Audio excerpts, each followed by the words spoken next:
বিচার যদি না বিচার হয় তাহলে আন্দোলন করব। আপনি রামেশ্বরের ব্যাপারে কি বলতে চাচ্ছেন? বলতে যদি রামেশ্বর কি দোষ ছিল বলতে খুন করছে? খুন নয়, হত্যা। হত্যা। সোহেল রানা পালাইছিল, আমি দেখছিলাম।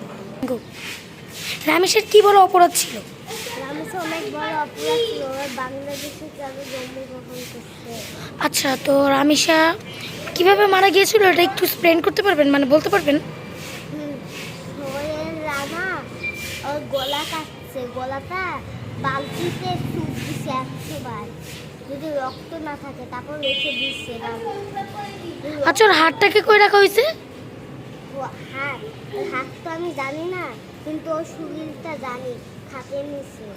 আর ডাইনিং টেবিলে পুরো রক্ত ভরা হয়ে গেছে। আচ্ছা, ঠিক আছে, আমরা যে নিউজটা করলাম, আপনি বলেন যে আপনার নামটা কি? আমার নাম বারাকা। আচ্ছা, তো আমরা এক্সপ্লেন করতে চাচ্ছি যে এই জায়গাতে কি পল্লবীতে যে কি বলে পল্লবীতে যে রামেশ্বর যে হত্যা হয়েছে, আপনি কি রামেশ্বর মতো আরেকজনকে চিনেন?